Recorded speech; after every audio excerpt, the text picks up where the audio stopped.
Good morning, and welcome back to Daily Dhamma, a letter to our children.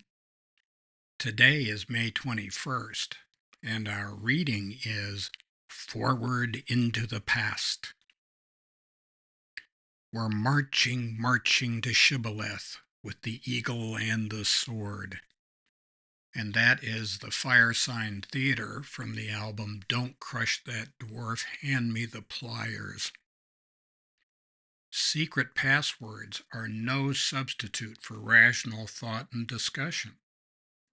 Shouting down those with whom we disagree may feel good personally, but it's dangerous to society. Even if everyone on the planet agrees that electrolytes are what plants crave, or that delinquents are depraved on account of being deprived, it doesn't make it so.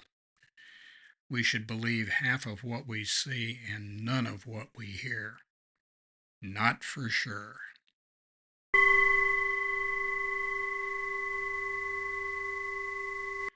Well, there are quite a few metaphors, mixed, not shaken. If you recognized the Firesign Theater and you finished the little snippet of the song, you're probably a candidate for re-education camp somewhere. There'll be a workshop held by Human Resources very shortly to purge you of your iniquity. And that's a shame. We were freer in the past than we are today in terms of free speech. Doesn't mean that we're entitled to bully, threaten, or harass people. It doesn't mean that we're entitled to scream fire in a crowded theater. But it does mean that people have a right to express themselves and they don't require secret handshakes or secret passwords to allow them entry into the marketplace of ideas. That's not what the Buddha meant by right speech, and it's not what other thinkers meant by freedom of speech.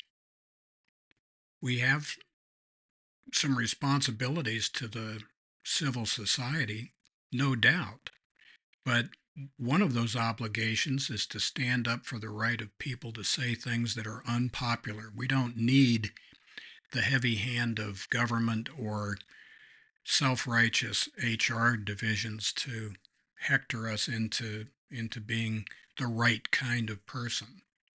That way lies tyranny. Of course, that's just our opinion. Somewhere in the last 30 years, across the developed world, there has arisen a philosophy that people who are special, who are in power, the people with the vision of the anointed, those people have a right to go through life without ever being offended or hearing things that they have not pre-approved. In other words, your speech is free only to the extent that it conforms to the narrative that has already been developed and handed out in class. And you either get with the program or you can go to the corner and mutter to yourself. But you're not going to be talking to anybody else. That much is for sure. If we have to have you fired, well, we'll do that. If we have to have you taken off the air, we can see to that too. And we're going to do that. It hurts us more than it hurts you. We're going to do this not because we get any pleasure out of it or because we want to retain control by controlling speech. No, we don't mean that. But we owe it to you to compel you to tell the truth as we give you to see the truth. And if we need to have people from the Ministry of Truth stop by and correct your misconceptions, we'll do that. If little misinformation is who you need to see, we can arrange that too. So happy trails to you until we meet again.